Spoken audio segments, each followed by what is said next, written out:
चांदण्या आहेत पण त्या प्रकाश देत नसतात. एकच चंद्र तमोहंती, एकच चंद्र जर का आकाशात उगवला तर सगळा अंधार नाहीसा करत असतो. म्हणून 1000 चांदण्यापेक्षा एक चंद्र असावा, 100 मुलापेक्षा एक ध्रुवबाळ असावा.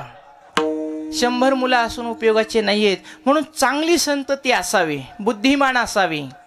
सुताच्च सुदीय कांता मृदू भाषिणी. घरात बायको, कांता म्हणजे बायको, बायको कशी असावी? मृदू भाषणी, गोड बोलणारी असावी. या गिळा आले सारे गाव पालत घालून, असं उलट सुलट खोचून बोलणारी नसावी. कांता मृदू भाषिणी. मित्र असावेत पण चांगले असावेत. आमच्यापेक्षा तुम्हाला लय असते जत्रा. आणि जर का जीवाचं कल्याण करून घ्यायचं असेल तर चांगल्याच्या संगतीमध्ये राहा.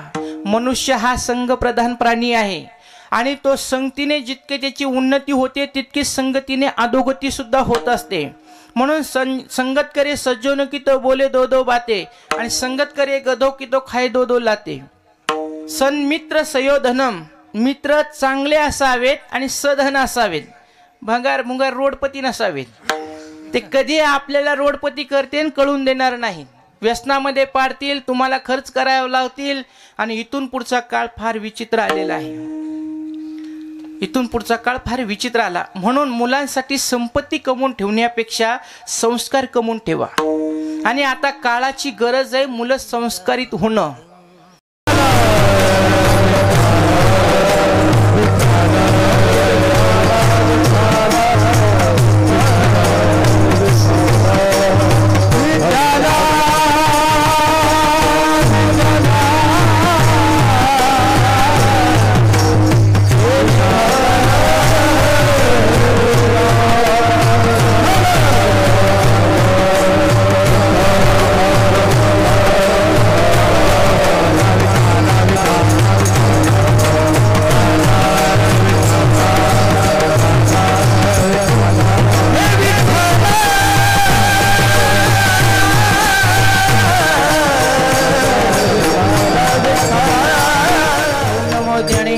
करुणा करा दयाळा.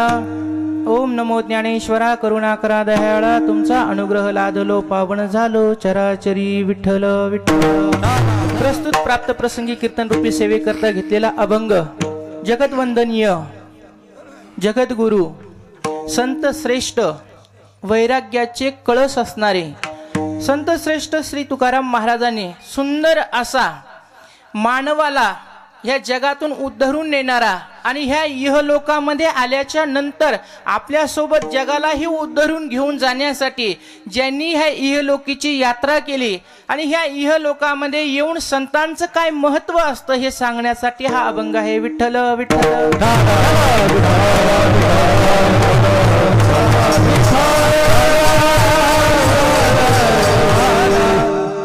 आजचा हा अभंग, अभंगामध्ये निरूपण असं आहे. धन्य ते संसारी दयावंत जे अंतरी येत उपकारासाठी आले ज्या घर वैकुंठ. असं सुंदर वर्णन ह्या अभंगामध्ये केलेलं आहे. या जगामध्ये आल्याच्या नंतर धन्यता फक्त संतांना भेटलेली आहे. का तर त्याच्यामध्ये वर्णन केलं त्यांच्या अंगी दया आहे. बरं, दया असून नुसतं धन्यता होत नाही तर ह्या जगामध्ये आल्यावर त्यांनी परोपकारी जीवन जगले म्हणून त्यांच्या जीवनाला धन्यता आहे. बरं, ते ह्या मृत्यूलोकातले राहणारे नव्हते, ते वैकुंठातून आपल्या उद्धारासाठी ह्या मृत्यूलोकामध्ये आलेत म्हणून त्यांचं जीवन धन्य झालं. आणि ते खोटं कधी बोलत नाही. जे बोलतात ते सत्य बोलतात आणि ते देहावर उदासीन असतात. नाही देही उदासीन, उदासीन असतात. आणि ह्या जगामध्ये जीवन जगत असताना लोकांना कसं बोलतात तर मधुर बोलतात, गोड बोलतात. आणि त्यांच्या शरीरामध्ये, त्यांच्या पोटामध्ये तुका म्हणे वाव पोटी खूप मोठा अवकाश आहे. आपण ते अभंगाच्या माध्यमातून बघणार आहोत. असं सरळ अर्थ ह्या अभंगाचा आहे. अभंगाला सुरुवात करण्यापूर्वी आपल्या गावामध्ये गेल्या अनेक वर्षापासून सुंदर असा हा अखंड हरिनाम सप्ताह प्रारंभ झालेला आहे. आणि हा सप्ताहासाठी सुंदर असं सर्व ग्रामस्थ मंडळी उदार अंतकरणाने आणि आदरपूर्वक इथं अन्नदान करतात. इथं त्या ठिकाणी सुंदर असणारं नामस्मरण आहे. अखंड कशाला म्हणतात? एका वर्षामध्ये 7 दिवस आपल्या सर्व गावातल्या लोकांकडून थोडी थोडी पुंजी जमा करायची आणि त्याच्यातून ह्या भव्य दिव्य असणारा अखंड हरिनाम सप्ताह उभा करायचा की त्या सप्ताहामध्ये 7 दिवस रात्रंदिवस फक्त भगवंताचं नामस्मरण झालं पाहिजे. का झालं पाहिजे? तर गावामध्ये जर का भगवंताचं नामस्मरण झालं, कथा कीर्तन झालं तर गाव हे उद्धरून जात असतं. गावातले लोक सन्मार्गाला लागत असतात आणि येणारी पिढी त्या ठिकाणी सुंदर घडत असती. विठ्ठल विठ्ठल.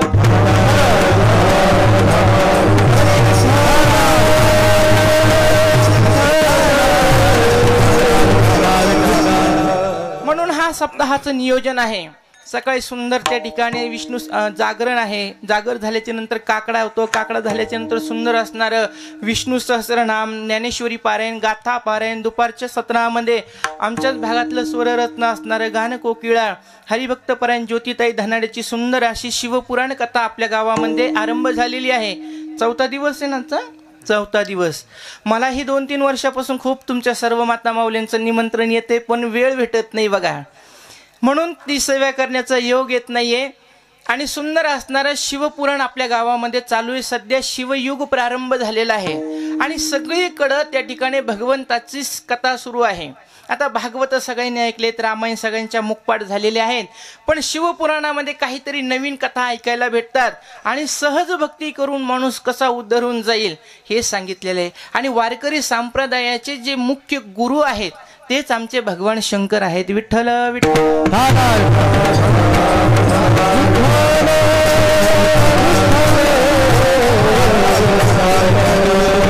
म्हणून सप्ताहामध्ये त्याचं नामस्मरण आणि त्याच्या गुरुची कथा त्याच भगवंताला अतिशय प्रिय आहे.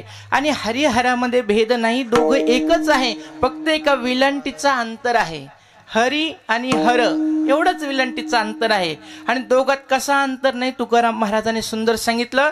मला सांगा तुम्ही, साखर गोड आहे का गोड साखर आहे? बरं कसं आहे? साखर गोड आहे आणि गोड काय आहे? साखर आहे. जसं याच्यातला आपल्याला विभक्त करता येत नाही, तसं ह्या दोन्ही देवातून आपण वेगळे होऊ शकत नाही किंवा वेगळं आपल्याला करता येऊ शकत नाही. म्हणून आपल्या संप्रदायाने, माऊलीने आपल्याला सांगितलं, माणसात भेद करतात त्याच्यात नवल नाहीये, पण काही लोक देवात सुद्धा भेद करायला लागले. तुम्ही महादेवाचे भक्त आहात, आम्ही पांडुरंगाचे भक्त आहोत, आम्ही रामाचे, तुम्ही कृष्णाचे. जे लोक देवांमध्ये भेद करतात ते लोक करंट्या कपाळाचे असतात असं माऊलीने हरिपाठामध्ये सांगितलंय. उपजोनी करंटा नेने अद्वैत वाटा, रामकृष्ण पैठा कैसा होय. तो रामकृष्णाच्या पदवीला प्राप्त होऊ शकत नाही, म्हणून देवांमध्ये भेद करू नये. हरिहर दोन्ही एकच आहे. सुंदर अशा भगवंताची कथा चालू आहे. संध्याकाळी हरिपाठ, संध्याकाळी कीर्तन, असं सुंदर नियोजन आपल्या सर्व ग्रामस्थ तरुण मंडळी आणि त्याच्यामध्ये माझ्या परिचयाचे असणारे हरिभक्त पारायण भुंबर महाराज सर आहे, नाही सर आहेत, पण ह्या कार्यामध्ये पण त्या ठिकाणी ते संलग्न राहतात. प्रपंचाचा भार बघूनही सेवेचा वेळ देतात, याला महत्व आहे. आणि तरुणांनी सहकार्य केलं, त्यांचे सगळं मित्रमंडळ, गावकरी मंडळी सगळेजण सप्ताहासाठी थांबतात. हे सगळ्यांसाठी चांगली गोष्ट आहे आणि हे आपण उपकार करत नाही, हे आपलं कर्तव्य आहे. विठ्ठल विठ्ठल.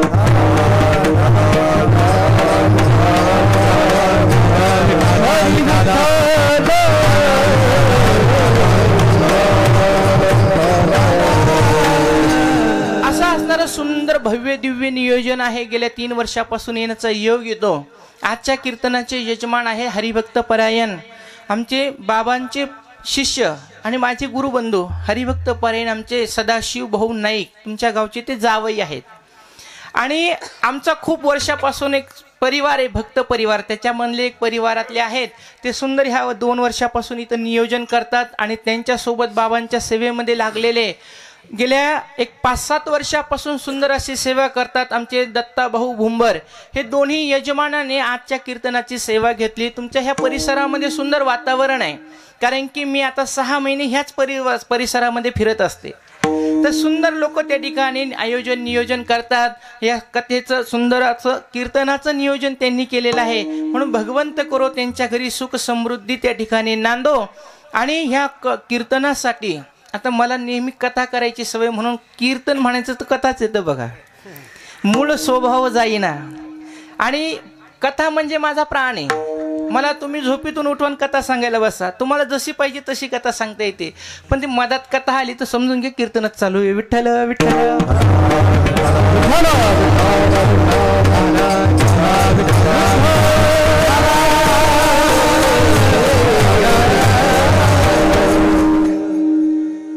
आणि आपल्या ह्या कीर्तनासाठी सुंदर साथ करणारे आपले परिसरातले सगळे गुणवान मंडळी, यांना कलाकार नका म्हणत बरं का. कलाकार नाही, लोक म्हणते तुमचे कलाकार आलेच नाही अजून. आमचे कलाकार नसते, आमचे गुणवान आहेत. कारण की भगवंतांनी यांच्या हातामध्ये, यांच्या कंठामध्ये एवढं सुंदर स्वर दिलाय. हे सगळ्यालाच प्राप्त होत नसतं. देव एखाद्याला ती देणगी देत असतो.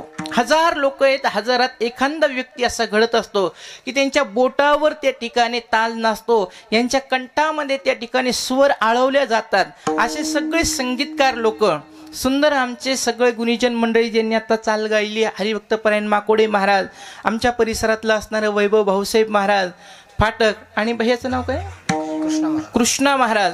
सुंदर असं त्या ठिकाणी सुंदर साऊंड सिस्टीम पण आहे बरं का. कारण की आम्हाला सगळ्यात जास्त प्रिय काय असेल तर तुका म्हणे माझे ह्याची सर्व सुख. चटाया असो नसो, मंडप कसा असला तर चालतो, पण हे पाहिजे. कारण की 4-4 तास बोलायचं असतं आणि हे व्यवस्थित असलं तर सगळंच व्यवस्थित होतं, नाही तर सगळं दानादीन होतो. विठ्ठल विठ्ठल.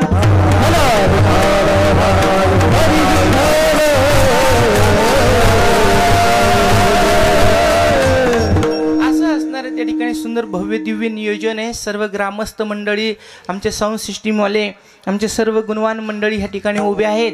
यांच्या सर्वांसाठी एकदा टाळ्या वाजवा. आणि आपल्या ह्या गावाचं आराध्य दैवत मुकुटमणी असणार, ज्यांच्या निमित्ताने हे लाखो रुपयाची दरवर्षी उलाढाल होते, हजारो रुपये खर्च केले जातात, नामस्मरण तिथं होतं, तिथं अन्नदान होतं, असं असणारे आपल्या गावाचं आराध्य दैवत संत श्रेष्ठ संत श्री नामदेव बाबा यांच्या पुण्यतिथी सोहळ्यानिमित्त ह्या सुंदर भगवंताचा रौप्य महोत्सव ह्या ठिकाणी तुम्ही करायला लागलात. आणि त्यांच्यात वंशातले असणारे हरिभक्त परायण त्यांनी तुम्हाला परंपरा लावून दिलेली आहे. काय की दरवर्षी तुम्ही 365 दिवस आहे, त्याच्यातले 21 दिवस माझ्या भगवंतासाठी द्या. कारण की संत ह्या जगात आले ना, कधी स्वतःसाठी जगत नसतात, ते लोकांसाठी जगत असतात. आणि संत ही व्यक्ती कोणी एका व्यक्तीची नसते, म्हणून संताला कधी आपलं नाही म्हणायचं. परमार्थी तो न म्हणावा सलगी आपुला धाकुला. परमार्थिक माणसाला कोणी कोणी, आता आम्ही बाहेर गावाला जातो, आता आम्ही एकदा कळपातून बाहेर पडलो, आता त्याला विलाज नाही, झालंय जे व्हायचं ते. कळपातून बाहेर पडल्यावर माणूस तरी पण गावाला गेलं की आमकेचे तमके आमच्या पाहुणेच आहेत त्या, अरे हे तर आमच्यापेक्षा लहान होते, आता ह्या आम्हाला सांगायला लागल्यात, असं माणूस म्हणून जातो सहज. पण तुकाराम महाराज म्हणतात परमार्थी तो न म्हणावा आपुला सलगी धाकुला. विठ्ठल विठ्ठल.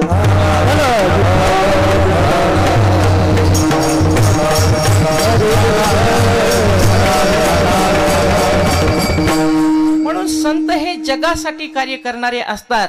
आणि आपल्या गावातला आराध्य दैवत, त्यांच्याच वंशामधले पुढे त्यांची परंपरा चालवणारे आणि दिंडीचे चालक मालक असणारे, माऊलीच्या पाठीमागं 6व्या तुकोबारायांच्या पाठीमागं 6व्या क्रमांकाची दिंडी आहे. तुम्हाला किती मोठं भूषण तुमच्या गावाला भेटलंय महाराज. हे एवढ्या सोप्या गोष्टी नसतात, पण तुमच्यासाठी हा पाया राहून ठेवला नामदेव महाराजाने. आणि त्यांच्या वंशातले परंपरेनं चालणारे पुढे हरिभक्त परायण लक्ष्मणजी महाराज जोगदंड हे सुंदर त्या ठिकाणी दिंडीचं नियोजन करतात आणि तुम्हा सर्व गावकऱ्याला भाविक भक्ताला घेऊन जातात. सर्वांचे आभार म्हणून आता आपण कीर्तनाला सुरुवात करू. विठ्ठल विठ्ठल.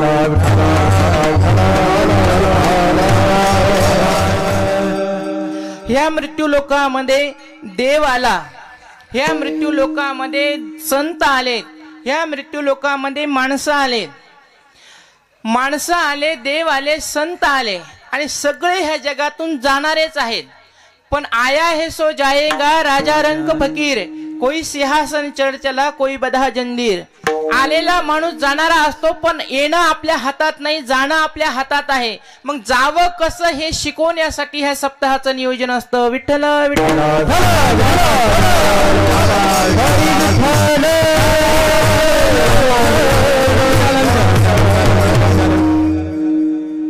ह्या जगामध्ये देव आला, देव निघून गेला. संत आलेत, संत काही काळ राहिलेत, आणि जेव्हा त्यांना जावंसं वाटलं त्यावेळेस ते निघून गेलेत. जीव आला, मुक्त होण्यासाठी आला, पण बंधनात बांधून गेला, म्हणून त्याला जीव ही संज्ञा आहे. संताला येण्यासाठी कोणाला विचारावं लागत नाही. मला तुम्ही सांगा, ज्याने पास काढलेली बसची, पास काढल्याच्या नंतर आपण गाडीमध्ये बसलो आणि कंडक्टर आपल्याजवळ आला तर आपण काय दाखवतो? पास. कंडक्टर काही बोलतो का? अजिबात नाही, काही बोलत नाही. जिथं बसायचं तिथं बस, पैसे घेत नाही, मागत नाही, काहीच नाही. का? पास आहे. तसं ह्या जगामध्ये संत आले, संताजवळ नामाची पास आहे, म्हणून त्यांना येण्या जाण्यासाठी कोणाला विचारावं लागत नाही. स्वतःच्या मनाने येतात आणि स्वतःच्या मनाने जातात. ज्यावेळेस त्यांना असं वाटलं की जगामध्ये सगळे लोक आडमार्गाने भ्रमण करायला लागलेले आहेत, मग ह्या लोकांना योग्य मार्गावर लावायचं आहे, म्हणून ते संत वैकुंठातून आलेत आणि ते स्वतः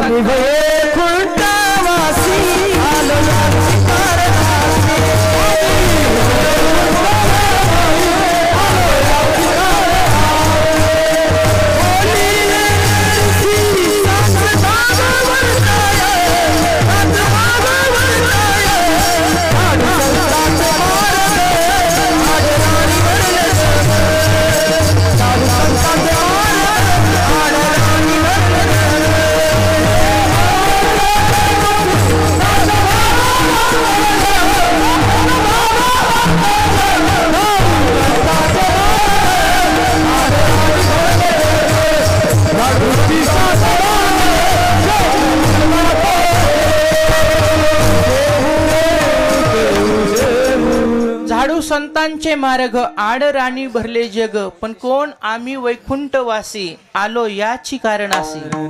कशासाठी? तर जगाला उद्धरून नेण्यासाठी आले. आणि संतांजवळ नामाची पास आहे. ह्या जगामध्ये 4 वर्गीकरण आपण करू. पहिला आहे पामर जीव, दुसरा आहे विषयी जीव, तिसरा आहे जिज्ञासू जीव, आणि शेवटला सांगितलं मुमुक्षु जीव. आता पामर, विषय, जिज्ञासू हे सगळ्यांच्या डोक्यावरून जाणारे विषय आहेत. याच्यासाठी लई डोकं लावावं लागतं आणि त्याच्यासाठी गुरुच्या सानिध्यात राहावं लागतं आणि गुरुच्या मुखातून आपल्याला विचारसागरादी ग्रंथ पठन करावे लागतात. तेव्हा कुठे ही परंपरा काय चालली कळते. तुम्हाला हे लवकर समजायचं नाही, म्हणून पाठामध्ये आम्हाला सांगितलेलं आहे की ह्या जगामध्ये 4 वर्गीकरण स्त्रियांचे गुरुजीने केलेले आहे. एक आहे विधवा, दुसरी आहे वैश्या, तिसरी आहे कुमारिका आणि चौथी आहे सौभाग्यवती. तुम्ही विधवा बाईला विचारा, देव आहे का? तुला नवरा आहे का? सोप्या भाषेत, तुमच्या भाषेत चालते. नवरा आहे का? ती म्हणती होता पण आता नाहीये, म्हणून विधवा आहे. वैश्याला विचारा, वैश्याला म्हणा तुला नवरा आहे का? ती सांगल नाही, अजिबात नाही, नाहीच म्हणणार ती. तुम्ही कुमारिकाला विचारा, तिला जर का विचारलं तुझं लग्न झालं का, नवरा आहे का? ती सांगल नाही. करायचं का? हो. मग कसं करायचं? ती सांगते की मला चांगला मुलगा बघा. मग आपण जर का तिच्या समोर काही मुलाचं वर्णन करायला लागलो तर ती सर्वांगाचे कान करून ऐकत असते कुमारिका. आणि सौभाग्यवती बाईला जाऊन विचारा, नवरा आहे का? ती म्हणते माझ्या कपाळाला कुकू दिसत नाही का? विठ्ठल विठ्ठल.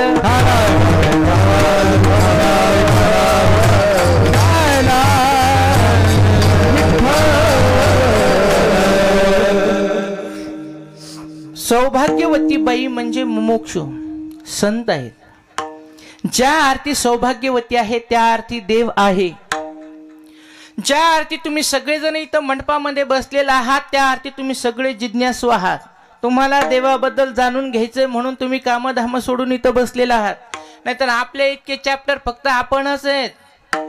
4 आण्याची अगरबत्ती लावायची, 50 क्विंटल कापूस देवाकडून मागून घ्यायचा, ही चालाकी फक्त माणसाने देवाला दिलेली आहे. विठ्ठल विठ्ठल.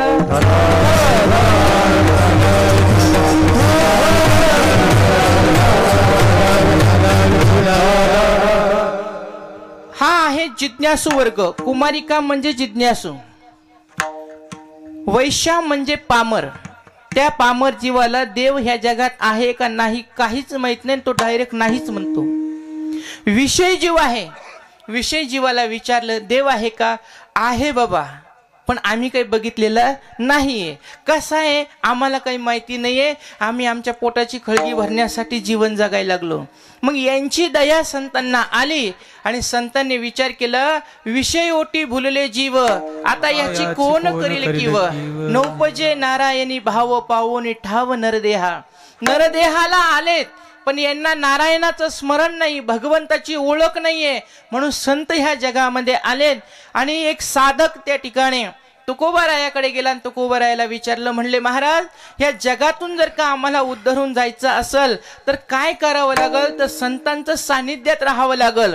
मग ते संत कोण आहेत, कसे आहेत, त्यांच्याबद्दल आम्हाला माहिती पाहिजे. नाहीतर महाराज, जगामध्ये आता घरोघरी गुरु झालेत, घरोघरी संत व्हायला लागले, पण हे कलियुगातले घरोघरचे गुरु हे काही कामाचे नाही. मंत्र तंत्र उपदेशिते घरोघरी गुरु आहे ते, जो मिळून दे श्रीकृष्ण वस्तू दे, श्रीकृष्ण त्यासी गुरु माने. विठ्ठल विठ्ठल.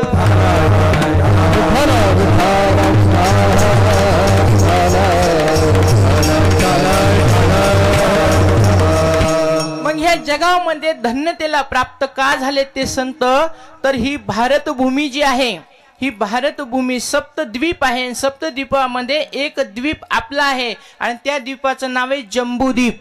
आणि ह्या जम्बूद्वीपामध्ये आपण सर्वजण वास्तव्य करतो.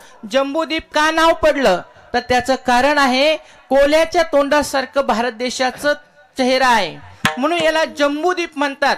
आणि त्या जम्बूद्वीपामध्ये संत आलेत आणि ते कसे आहेत तर हे वर्णन करणारा आजचा अभंग आहे. त्या तुकोबारायांना विचारलं, आम्हाला आमच्या जीवनात संगती करायची, कोणाची करायची, ज्यांनी आपल्या जीवनात कल्याण करून घेतलेलं आहे आणि ज्यांनी आपल्या जीवनात धन्यता प्राप्त करून घेतली, अशा व्यक्तीचा आम्हाला ओळख करून सांगा. अभंगाचं पहिलं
संसारी दयावंत अंतरी.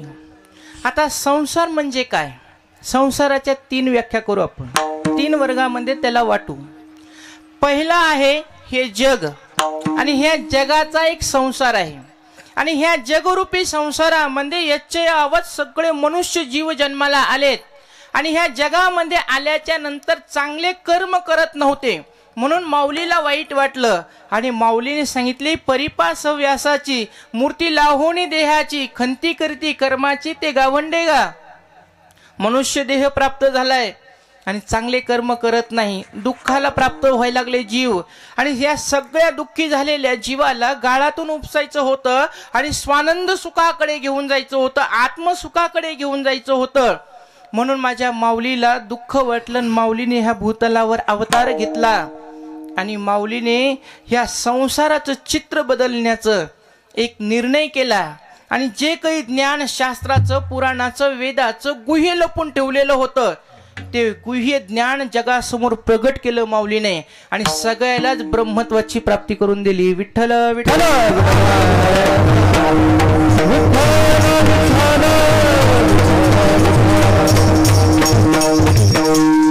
आणि माऊलीने ह्या सगळ्या जगाला आनंदी करण्याचं ठाण घेतलं, आणि प्रगट गुह्य बोले विश्व ब्रह्मची केले, आणि माऊलीने ह्या जगालाच आनंदाचं केलं. अवघाची संसार सुखाचा करीन, आनंदे भरीन तिन्ही लोकी.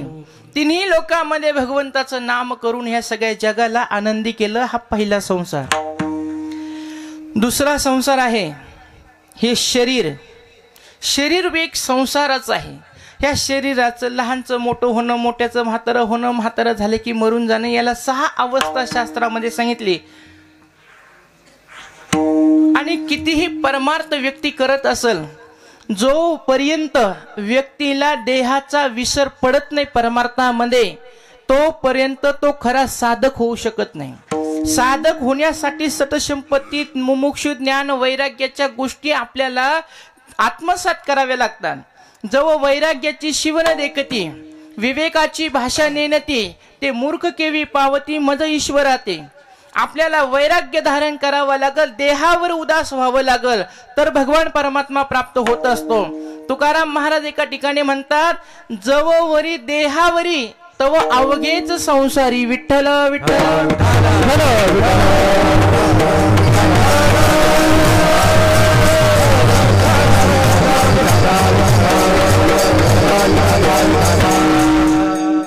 म्हणून जोपर्यंत साधक हा देहावर राहतो, सहज सांगायचं म्हणलं तर ज्याला भाजीतलं मीठ कमी झालेलं सहन होत नाही, ज्याला इकडला केस तिकडं झालेला सहन होत नाही, ज्याला कोणी उन बोललेलं सहन होत नाही, असा व्यक्ती साधक कधी होऊ शकत नाही. ह्या जगाचे घाव सहन करून जो खरा परमार्थ करतो त्याला साधक म्हटलेला आहे. आणि अशाच व्यक्तीचा उद्धार ह्या जगामध्ये होत असतो.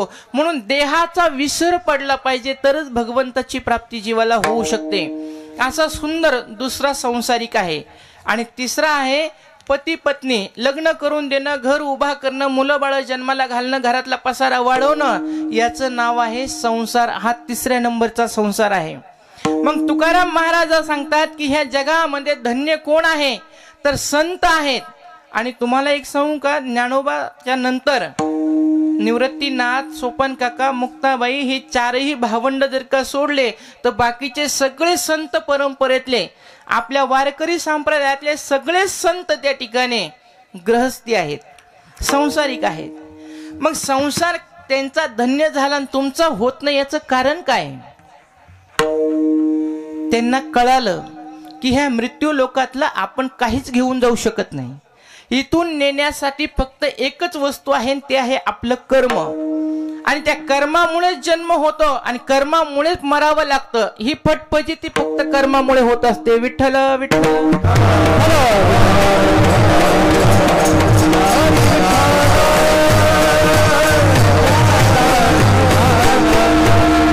ही जी आपली फजिती चालू आहे, ही केवळ दुःखरूप संसार भोगण्याची फजिती आहे. हे कशामुळं? असे खूप काही जन्मले, खूप काही मेले, हे कर्म करता करता. म्हणून कर्म चांगले करा. प्रपंच सोडून वनात जाऊन बसू नका. तुकाराम महाराजाने पण सांगितलं, माऊलीने पण सांगितलं, असोनी संसारी जीवे वेग करी, वेद शास्त्र उभारी बाह्य सदा, नको सेवू वन नको त्यागू अन्न, चित्ती नारायण सर्वभोगी, विठ्ठल विठ्ठल.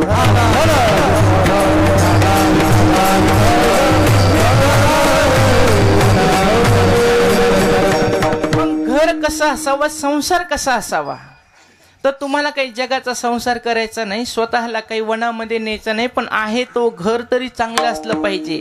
आणि एका ठिकाणी संतांनी सांगितलं, ज्याचा प्रपंच चांगला आहे ना त्याचा परमार्थ चांगला आहे, ज्याचा घरचाच बाजार इचकलेला आहे ते परमार्थ काय करणार आहे. म्हणून शास्त्रामध्ये सुंदर अशा गृहस्थ आश्रमाचं वर्णन केलेलं आहे. सानंद सदनम सुताच्च सुदीय कांता मृदू भाषिणी, सन्मित्र सयोधनम रतीश्च आज्ञापरा सेवकः, आतिथ्यम शिवपूजन प्रतिदिनम मिष्टान्नम पानम ग्रहे, साधो संगम उपासते सततम धन्य धन्य गृहस्थाश्रम. विठ्ठल विठ्ठल.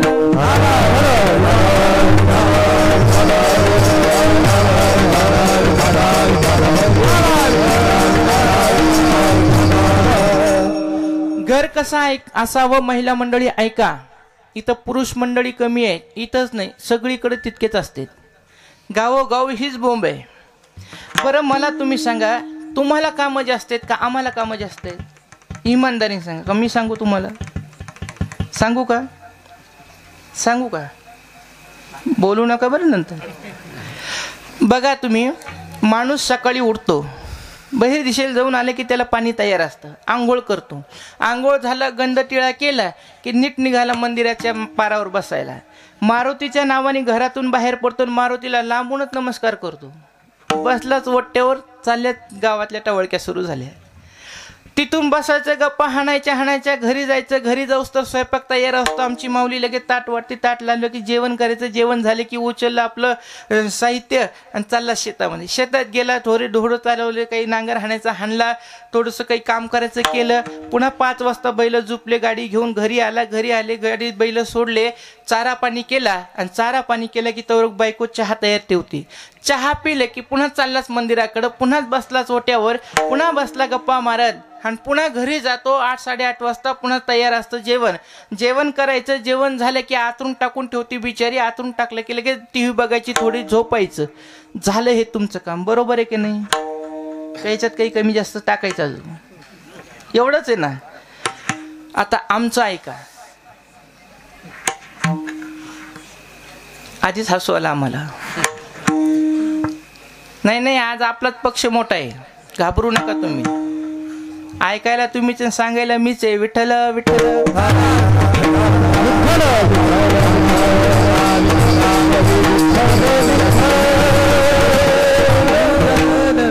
ऐका आता आमचं काम.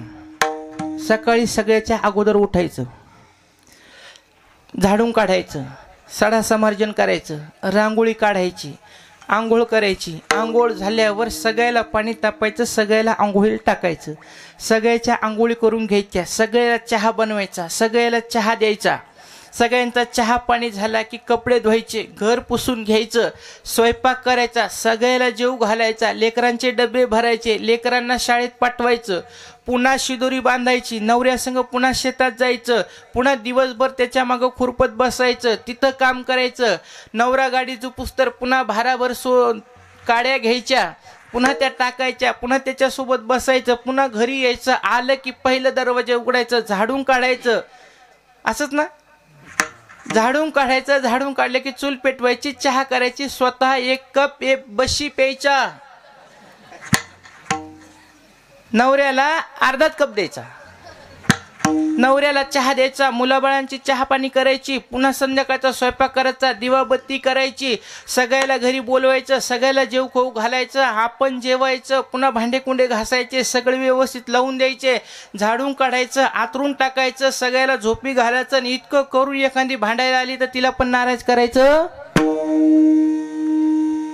इतके काम आमचे. आता तुम्ही सांगा, तुमचं श्रेष्ठ का आमचं श्रेष्ठ? आमचेच कामं जास्त झाले की नाही, तुमचे कमी झाले, तरी पण तुमची ऐकायला संख्या कमी आहे. विठ्ठल विठ्ठल.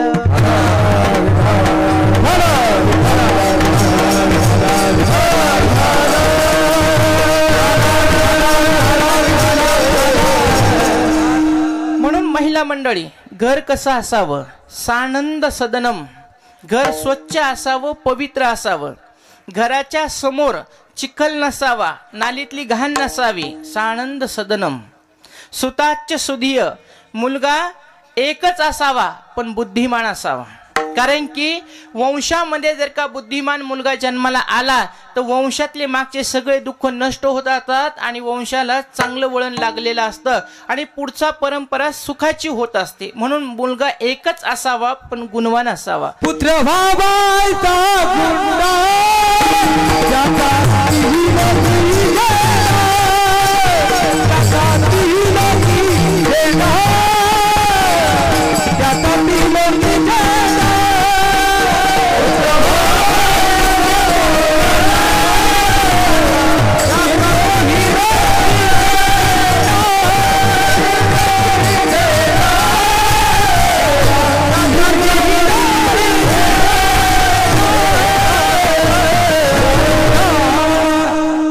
भावा गुंडा त्याचा तिन्ही लोकी झेंडा. गुंडा नाही.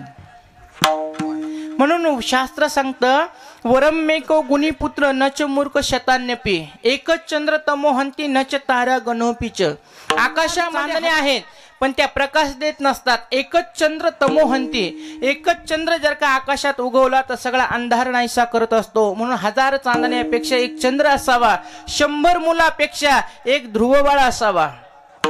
100 मुलं असून उपयोगाचे नाहीयेत. म्हणून चांगली संतती असावी, बुद्धिमान असावी. सुताच्य सुधीय. कांता मृदू भाषिणी. घरात बायको, कांता म्हणजे बायको. बायको कशी असावी? मृदू भाषिणी, गोड बोलणारी असावी. या गिळा आले सारे गाव पालत घालून असं उलट सुलट खोचून बोलणारी नसावी. कांता मृदू भाषिणी. मित्र असावेत पण चांगले असावेत. आमच्यापेक्षा तुम्हाला लय असते जत्रा. आणि जर का जीवाचं कल्याण करून घ्यायचं असेल तर चांगल्याच्या संगतीमध्ये राहा. मनुष्य हा संघ प्रधान प्राणी आहे आणि तो संगतीने जितके त्याची उन्नती होते तितकी संगतीने अधोगती सुद्धा होत असते. म्हणून संगत करे सज्जन की तो बोले दो दो बाते आणि संगत करे गधो की तो खाय दो दो लाते. सन्मित्र सयोधनम. मित्र चांगले असावेत आणि सधन असावेत. भंगार मुंगार रोडपती नसावेत. ते कधी आपल्याला रोडपती करतील कळून देणार नाही. व्यसनामध्ये पाडतील, तुम्हाला खर्च करायला लावतील आणि इथून पुढचा काळ फार विचित्र आलेला आहे. इथून पुढचा काळ फार विचित्र आला. म्हणून मुलांसाठी संपत्ती कमवून ठेवण्यापेक्षा संस्कार कमवून ठेवा. आणि आता काळाची गरज आहे मुलं संस्कारित होणं. आपल्या गावचे जावाई असणारे आमचे गुरुबंधू हरिभक्त परायण आनंदे महाराज या ठिकाणी उपस्थित झालेत आज कीर्तनासाठी. हजारो मंदिर ते घडवायला लागलेत. ते मुलं नाही शिकवायलेत, मंदिरं घडवायला लागलेत. आणि हे देहरूपी मंदिराला जसा आकार देताल तसा तो देहरूपी आकार जगामध्ये कीर्ती पसरवल. तुमचीही पसरवल, त्यांचीही पसरवल. म्हणून मुलांना इथून पुढे तुम्ही शालेय शिक्षण द्या, त्याला माझा नकार नाहीये. आपलेही मुलं विदेशात गेले पाहिजे, त्यांनाही परराष्ट्रात व्यवहार करता आले पाहिजे. म्हणून शाळा शिकवा, इंग्लिश शिकवा. पण घरामध्ये आल्यावर त्यांना सांगा ज्ञानोबा तुकोबा कोण आहेत, त्यांना सांगा रामकृष्ण कोण आहेत. देव देश धर्म ह्या 3 गोष्टी आपल्या मुलांना कळाल्याच पाहिजे. याची सगळ्यांनी जाब घ्या. विठ्ठल विठ्ठल.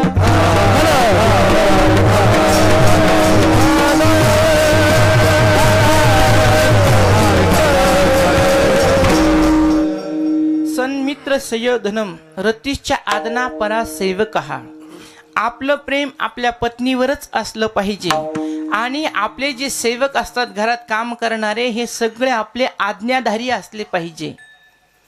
आतिथ्यम शिवपूजनम. घरी आलेल्या अतिथीला आपण सन्मान दिला पाहिजे आणि तो आपल्या दारातून विनमुख नाही गेला पाहिजे. कारण की वेदामध्ये मातृदेवो भव, पितृदेवो भव, आचार्य देवो भवच्या नंतर कोणी सांगितलं असेल तर अतिथी देवो भव सांगितलं.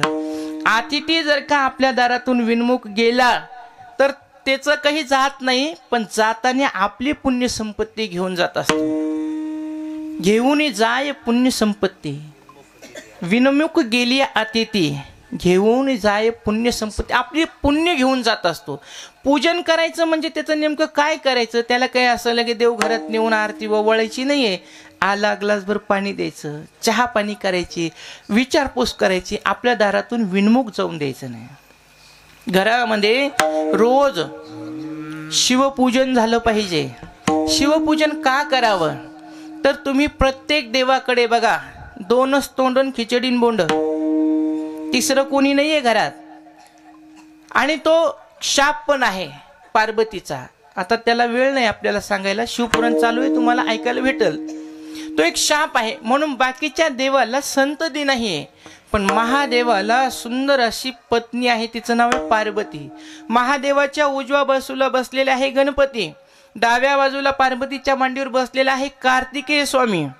गणपतीचे 2 बायका आहेत, सिद्धी बुद्धी, आणि 2 मुलं सुद्धा आहेत. असा भरगच्च परिवार जर का कोणी देवाचा असेल तर तो माझ्या शंकर बाबाचा आहे. आणि महादेवाच्या घरामध्ये तुमचे सगळे संसारातले प्रश्न मिटणारे आहेत. तुम्ही बघा, महादेव म्हणजे कोण? महादेव म्हणजे विश्वास. आणि महादेवाचा जन्म कोणत्याच शास्त्रामध्ये सांगितला नाही, म्हणून विश्वास कधी बदलत नसतो.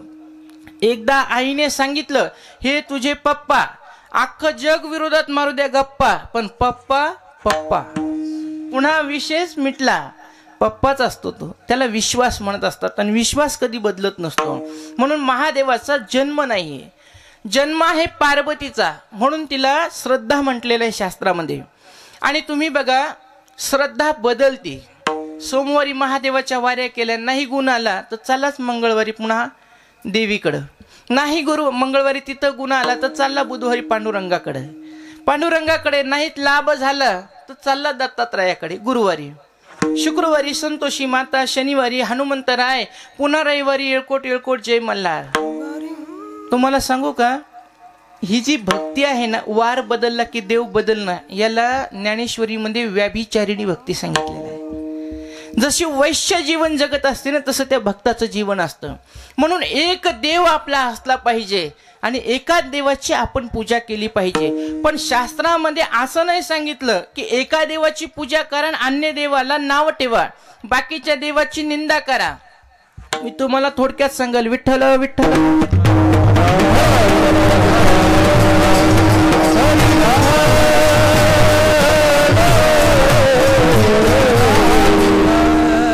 मला तुम्ही सांगा, नवरी लग्न करून घरी आल्याच्या नंतर ती कोणासाठी येत असते?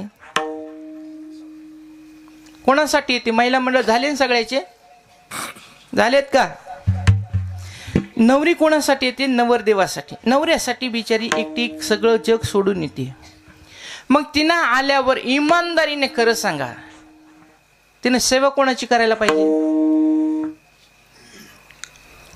नवीन सुना बसले त्या म्हणले असं सांगा, कोणाची करायला पाहिजे? फक्त नवऱ्याची सेवा करायला पाहिजे.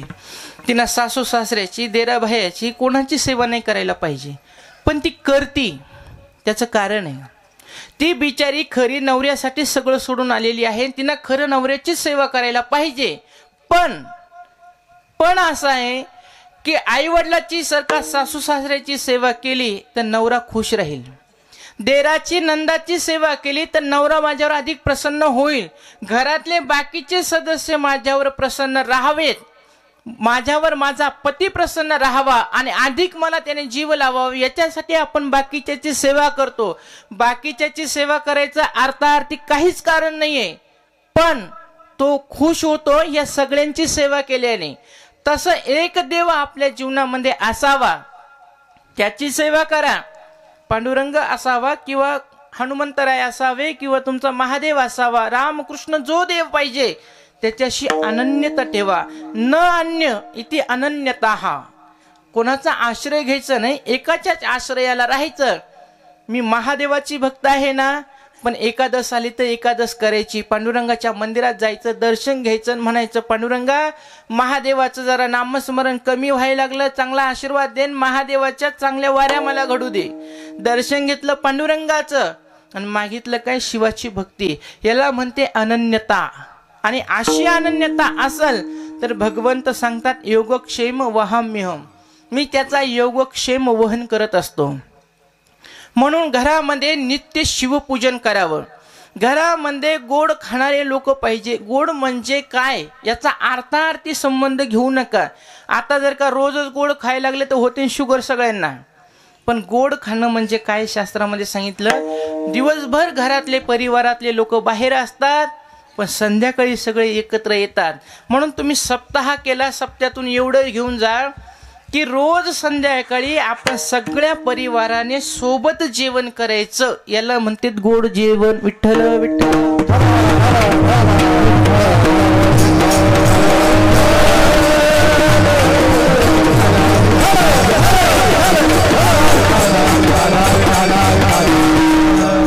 याला म्हणतात गोड जेवण. मिष्टान्नम पानम ग्रहे. घरामध्ये मिष्टान्न खाणारे पाहिजे.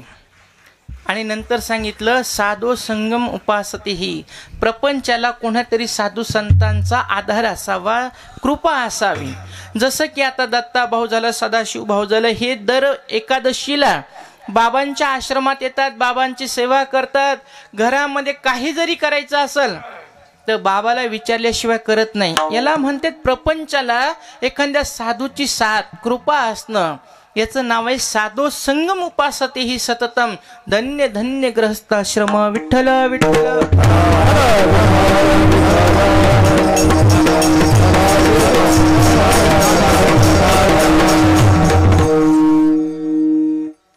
धन्य धन्य ग्रहस्थाश्रम. असा आश्रम साधू संतांचा होता म्हणून त्यांना जगी धन्यता प्राप्त झाली.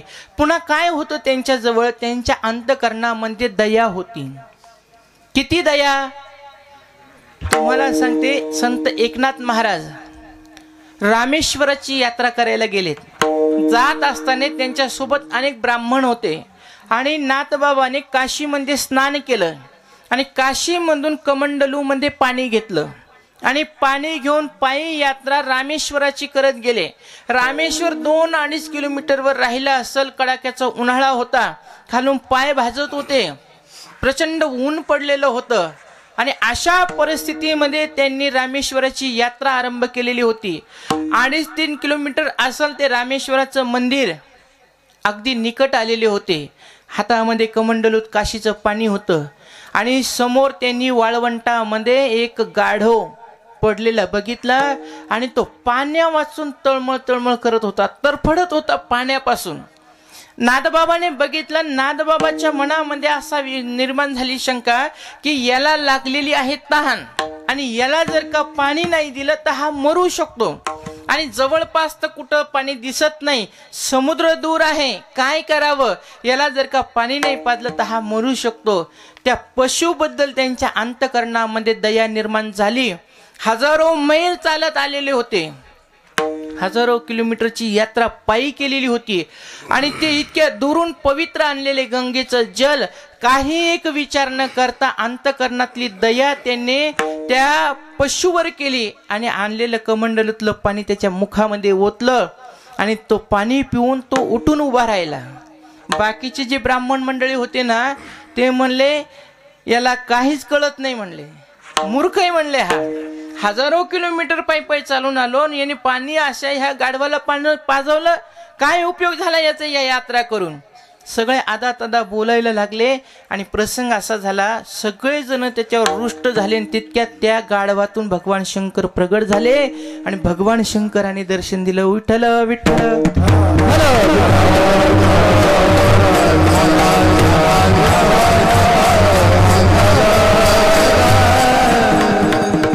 मग तुकाराम महाराजांनी सांगितलं दयावंत जे अंतरी. त्यांच्या अंतःकरणात दया आहेत म्हणून धन्य ते आहेत. म्हणले बाबा आम्हाला कळालं, आम्हीही त्यांच्या मागे तसं जीवन जगायला सुरुवात करू, आम्हीही अंतःकरणात दया ठेवू आणि सगळ्यांसाठी तशीच दया नाथबाबासारखी ठेवू. म्हणले बरं मग काय करावं लागेल, तर ते म्हणले तुम्हाला परोपकारी जीवन जगावं लागेल. अभंगाचं दुसरं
उपकारासाठी आले घरच्या वैकुंठी. वैकुंठातून ह्या मृत्यू लोकामध्ये आलेत आणि काय केलं, तो लोकावर उपकार केला. भगवंताने हे जग निर्माण केल्याच्या नंतर ह्या जगाला, ह्या पृथ्वीला स्थिर ठेवण्यासाठी काही लोकांचं नियोजन केलं. त्याच्यामध्ये 7 लोक आहेत. सूर्य, चंद्र, वृक्ष, नदी, गाय आणि संत, असे 7 लोक आहेत. आणि हे 7 लोक फक्त लोकांवर उपकार करण्यासाठी जीवन जगत असतात. उपकार केल्याच्या नंतर काय फायदा होतो? जगामध्ये असे पण काही लोक आहेत, उपकार करणाऱ्यावर अपकार करत असतात. त्याला भस्मासुराच्या वंशातले म्हणतात. जेतेची कृपा लाही जेवरू, तेतेची मन व्याभिचारू, परी मी काय भस्मासुरू अर्जुन म्हणे. त्याला व्याभिचारिणी जीवन म्हणतात. आणि हे उपकार करणाऱ्यावर अपकार करणारे भस्मासूर. देवाने आशीर्वाद दिला, ज्याच्या डोक्यावर हात ठेवशील तो जळून भस्म होईल. पार्वतीच्या अभिलाषेने शंकराच्या डोक्यावर हात ठेवायला निघाला. दुसरे आहे, अपकार करणाऱ्यावर अपकार करत असतात. जबनाग्नी ऋषींची गाय कामधेनू सहस्त्र अर्जुनाने घेऊन गेला होता. भगवान परशुरामाने ह्या मृत्यूलोकामध्ये अवतार घेतला आणि त्याला शिक्षा केली. 21 वेळा निक्षत्रिय पृथ्वी केली होती. अपकार करणाऱ्यावर अपकार केला. आणि काही लोक असतात, उपकार करणाऱ्यावर उपकार करत असतात. एक शीत अन्न शुकाचार्याने पांडवांच्या यज्ञातलं, राजसू यज्ञातलं खाल्लं होतं. त्याचा उपकार म्हणून पांडवांचा नातू परीक्षितीला 7 दिवस भागवत सांगितलं. महाभारतामध्ये सांगितलं, भगवान शुकाचार्य वैकुंठाला गेलेले होते. 92 वर्ष झालेले होते. पण परीक्षिती राजाला शाप लागला म्हणून वैकुंठातून आलेत आणि त्या उपकाराची परतफेड भागवत सांगून केली. विठ्ठल विठ्ठल.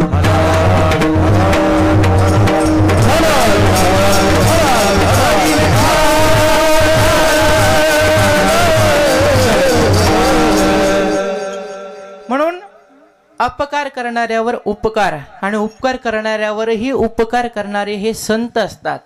आणि अपकार करणाऱ्यावरही देव संत जे असतात ते उपकार करत असतात. विसोबा खेचराने किती त्रास दिला माऊलीला, तुम्हाला सगळ्याला माहिती आहे. माऊलीला गावामध्ये भिक्षा मागून दिली नाही. नवे त्यांच्या माती टाकली, झोळीमध्ये विष्ठा टाकली. इतकी अवहेलना केली तरी पण माऊलीने त्या विसोबा खेचरावर कृपा केली आणि नामदेव महाराजांचे गुरु त्यांना करून दिलं. विठ्ठल विठ्ठल.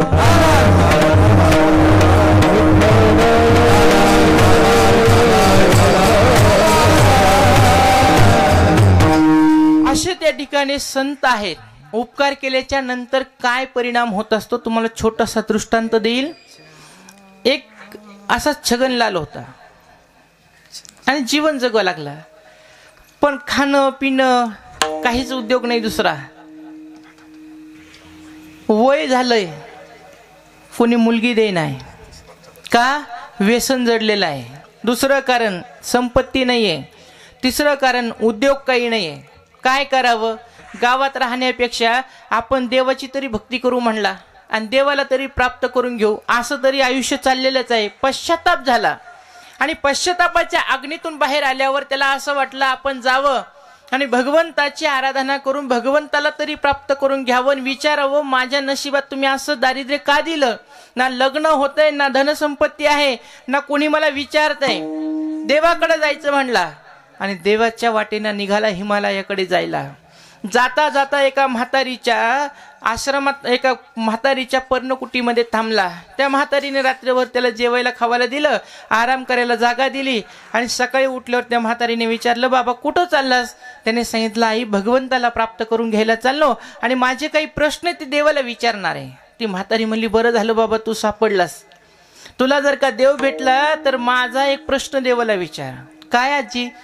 माझी ही नात आहे ना, ही लग्नाला आली पण लग्न नको म्हणती करायचं. कारण ती म्हणते की जोपर्यंत मला 2 सोन्याचे कंकण कोणी आणून देत नाही तोपर्यंत मी लग्न करणार नाही. आणि जो सोन्याचे कंकण घेऊन येईल त्याला मी बघितल्यावर हसल तरच मी लग्न करेल. म्हणून विचार बाबा, हिला सोन्याचे कंकण कोण आणून देणार, हिचं लग्न कधी होणार? तो निघाला.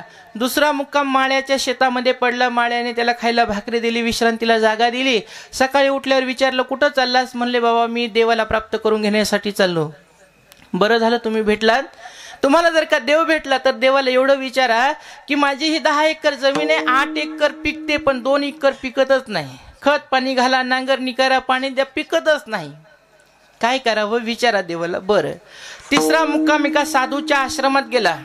साधूच्या इथं राहिला, भोजन वगैरे केलं. सकाळी साधूने विचारलं, कुठं प्रवास? म्हणले, मला हिमालयावर जायचंय आणि भगवंताला प्राप्त करून घ्यायचंय. बरं झालं, तू जर का हिमालयावर गेला, तुला जर का देव भेटला तर माझं एक गोष्ट आहे ती विचार. काय? मी घरदार सोडून 50 वर्ष झालेत, भगवंताची सेवा करतो, दीक्षा घेऊन बसलो, पण मला काही अजून देव स्वप्नात आला नाही. देवाला म्हणा, मला दर्शन कधी देशील? आणि माझ्या ज्या मला सिद्धी प्राप्त करून घ्यायच्या त्या काही मला प्राप्त होत नाही, म्हणून देवाला विचार. तो गेला. 6 महिने त्यांनी आराधना केली. त्याला भगवंत प्रसन्न झाले. भगवंत म्हणले, वरम गृही माग, तुला काय पाहिजे? फक्त 1 मिनिटात तुला सगळं विचारता आलं पाहिजे, लवकर मागून घे म्हणले. त्याने सांगितलं, बाबा त्या म्हातारीचं विचारलं, माळ्याचं विचारलं, संन्यासाचं विचारलं. देव म्हणले, टाइम संपला, तथास्तु. देवाने त्याला दर्शन गेलं, निघून गेला. आला होता कशासाठी? स्वतःच विचारण्यासाठी. पण तसाच मागच्या पावली निघाला, साधू जवळ गेला. बाबा तुम्हाला सिद्धी का प्राप्त होत नाही? तुमच्या जटामध्ये सोन्याचे कंकण आहेत आणि जोपर्यंत ते बाहेर निघत नाही तोपर्यंत तुम्हाला सिद्धी प्राप्त होत नाही. तुमचा पूर्ण देवावर विश्वास नसल्यामुळे सोनं तुम्ही डोक्यामध्ये ठेवलेलं आहे, म्हणून तुम्हाला देवाची प्राप्ती होत नाही. ते सोन्याचे कंकण काढून फेका, सिद्धी प्राप्त होईल, देव भेटल. आता त्या साधूने विचार केला, फेकून देऊ सर, याने माझं काम केलं, याला देऊन टाकतो ना. सोन्याचे कंकण काढले, जटा सोडून त्याला देऊन टाकलं. घेऊन निघाला, माळ्याच्या शेतात आला. माळ्याने विचारलं, हो विचारलं. काय सांगितलं? तुमच्या ह्या शेतामध्ये 2 एकरमध्ये 2 हंडे सोन्याचे मोहरेने भरलेले आहेत आणि ते ह्या जागेवर आहे, अमुक अमुक जागेचं. त्याला लक्षण दाखवलं. जेसीबी आणली, उकरून बघितली तर 2 हंडे खरंच निघले, काढले. तुम्ही माझं एवढं चांगलं काम केलं म्हणून माझा 1 हंडा तुम्हाला राहू दे आणि 1 मला द्या. घेऊन आला, आजी जवळ बसला. आजीला बोलायला लागला, आजी तुमचं काम केलंय. काय म्हणला भगवंत? भगवंताने सांगितलं, ही मुलगी ज्याला बघून हसल तोच हिला 2 कंकण देईल.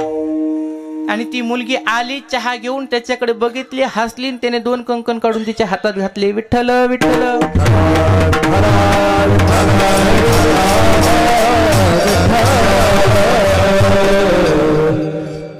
आणि त्याचं लग्न झालं. हा गेला कशाला होता? स्वतःचं घराणं सांगायला, स्वतःच्या कामासाठी भगवंताची सेवा केली. पण गेला स्वतःचं विचारायला, भगवंताला स्वतःचं काहीच नाही विचारलं. केवळ ह्या 3 लोकांचं विचारलं. 3 लोकांवर त्याने उपकार केला. त्याची दरिद्रता नष्ट झाली, त्याला लग्न झालं, सुंदर घरही भेटलं. परोपकार केल्याच्या नंतर आपलं वेगळं घराणं सांगावं लागत नाही, देव त्याच्यावर कृपा करत असतो. बरं महाराज, तुम्ही सांगताय आम्ही तसा उपकार जगावर करू. हे वैकुंठातून आलेले संत आहेत, त्यांनी जसं केलं तसं त्यांच्या मार्गावर आम्हीही चालू. पण यांचं लक्षण अजून काय आहे? तर अभंगाचं 3रं लटिके वचन, लटिके वचन, लटिके वचन, लटिके वचन.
वचन नाही देहावरी उदासीन.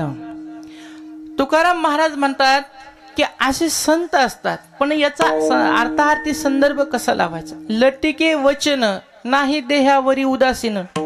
आता असं सरळ जर का बोलायचं झालं तर संत हे लटकं बोलतात आणि देहावर उदास नसतात, याचा सरळ अर्थ असा होतो. शास्त्रामध्ये असे काही गाथ्यामध्ये प्रश्न आलेले आहेत. आता मी एका गावामध्ये कथा सांगू लागली. कथेमध्ये मी सहज ह्या सृष्टीची निर्मिती कशी झाली, जीव कशी आहे, सगळं वर्णन केलं आणि एक सोपा मार्ग सांगितला. देव अवघी जीव, खोटा नागवी संदेह, म्हणून कोण्याही जीवाचा न घडो मत्सर, वर्म सर्वेश्वर पूजनाचे. मग जितके जीव आहे ते सगळे देवाचे रूप आहेत. इथपर्यंत तुकाराम महाराजांनी सांगितलं, विंचू सर्प नारायण शिव नाही वंदावे दुरून, शिव नाही वंदावे दुरून, असा त्याचा अर्थ आहे. पण एका माऊलीला नेमकी झोप लागायला लागली आणि तिनं ऐकलं विंचू सर्प नारायण शिव नाही वंदावे दुरून. आता प्रसंग असा झाला, तिनं झोपता झोपता ऐकलं विंचू सर्प नारायण आणि झोपला. घरी केली, संध्याकाळी चहा पाणी झाली, हरिपाठ झाला आणि हरिपाठ झाल्यावर तिच्या घरात विंचू निघला. ती म्हणली आजच कथेमध्ये ऐकलं, संध्याकाळी नारायणाने दर्शन दिलं. मग नारायण आपल्या घरी आले तर त्यांची पूजा व्हायला पाहिजे का नाही? गेली, पाणी आणलं, पंचपाळा आणलं, नारायणावर थोडं पाणी टाकलं आणि पंचपाळ्यातलं कुंकू घेऊन त्या नारायणाच्या पाठीवर लावलं. नारायणाने असा जमून जोर जे हरी घातला, आडायला लागली, बोंबलायला लागली. तिचा नवरा म्हणला काय झालं? ती म्हणली नारायण निघले होते, नारायणाच्या पूजेला गेले, नारायणानेच मला जे हरी घातलाय. तिचा नवरा म्हणला तुला कोणी सांगितले होते कुठाने करायचे? ती म्हणली मी कथेत ऐकलं होतं विंचू सर्प नारायण. आला ना तो नवरा माझ्याकडे भांडायला. मी म्हणलं मावशी मी सांगितलं म्हणलं विंचू सर्प नारायण, पण पुढचं नाही ऐकलं का? ती म्हणली मला झोप लावली, मला काय माहित पुढं काय सांगितलं होतं तर. शिव नाही वंदावे दुरून. तसं ह्या अभंगाच्या कडव्यामध्ये सांगितलं, लटिके वचन नाही देहावरी उदासीन. संत कधी लटकं बोलत नाही, संत कधी खोटं बोलत नाही. संत कधीही बोलत असताना साच आणि मवाळ, मितले आणि रसाळ, शब्द जैसे कल्लोळ अमृताचे, असं गोड बोलत असतात. आणि संत हे देहावर उदास असतात. भक्त ऐसे जाना जगी जे देही उदास, गेले आशा पाश निवारून या, असे संत असतात. तुम्हाला आमच्या सद्गुरू भोलेबाबांच्या जीवनातले एक प्रसंग सांगत जाता जाता, बाबा एक दिवस संध्याकाळच्या वेळेला भक्त मंडळी सोबत वार्तालाप करू लागले, बोलत बसले होते. आणि बोलता बोलता एक विंचू निघाला आणि त्या लोकांना असं वाटलं याला असं पलीकडे लोटावं. त्यांनी असं लोटला, पण तो विरुद्ध दिशेला जाऊन बाबाच्या मांडीवर पडला. बाबाने त्याला घेऊन खाली टाकूस तर त्याने दोनदा डंक बाबाला केला. जे माझ्या डोळ्याने बघितलेलं बरं का. दोनदा त्याने डंक मारला, बाबाने तसंच फेकून दिला. त्याच्यावर 2 तास ते बोलत बसले त्या माणसाशी. त्यांना वाटायला लावलं, पाठीमागाला आम्ही सगळे भक्त मंडळी जेवायला बसलो, सगळ्यांना जेव घातलं. बाबा थोडा वेळ बसले. 3 तास झाले, बाबा 1 नाही 2 नाही डसलं. त्याचा काही अनुभव सांगेनात, कोणाला बोलणार. मलाच नंतर राहवलं नाही. मी म्हणलं बाबा तुम्हाला 3 तास झाले विंचू चावून, तुम्ही 1 नाही 2 नाही काहीच बोलत नाही, तुम्हाला दुःख नाही झालं का? ते म्हणले विंचू माझ्या शरीराला डसलं, मला नाही डसला. विठ्ठल विठ्ठल.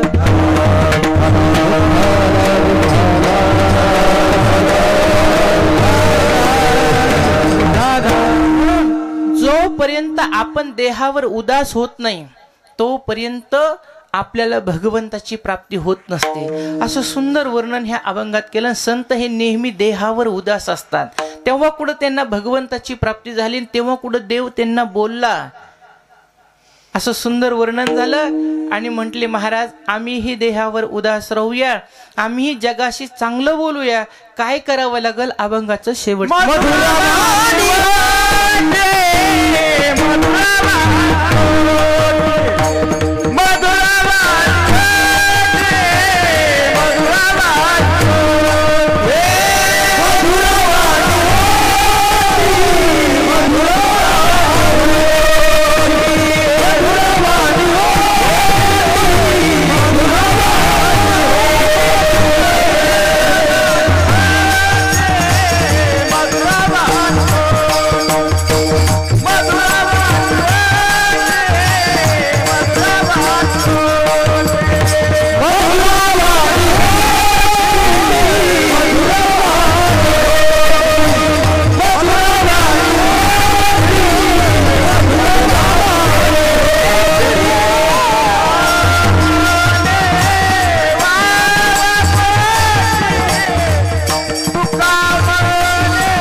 पोटी वाव म्हणजे क्षमा. संतांजवळ क्षमा असते. तुम्ही कितीही त्रास जर का संतांना दिला तर संत त्यांच्याकडून तुम्हाला देणार फक्त क्षमाच. तरने को नम्रता, डूबने को अभिमान, लेने को हरिनाम, देने को अन्नदान. जीवनामध्ये क्षमा हा सर्वात मोठं शस्त्र आहे. नातवांनी घरातली कबशी तोडली म्हणून क्षमा केली याला क्षमा म्हणत नाही.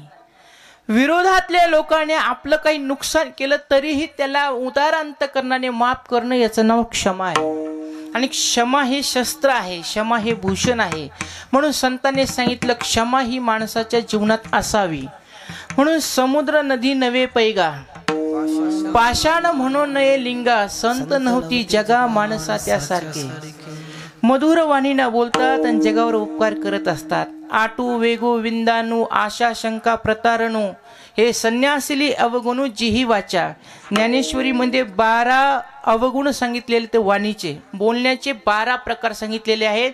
वेळ नाहीये म्हणून ज्ञानेश्वरी मध्ये बघा 16व्या अध्यायामध्ये सांगितलं हे 12 अवगुण संतांनी टाकून दिलेले आहे. म्हणून त्यांची वाणी अमृतासारखी गोड झालेली आहे. बोलले ते त्यांचं खरं होत असतं. झालेली सेवा भगवंताच्या चरणी समर्पित करू.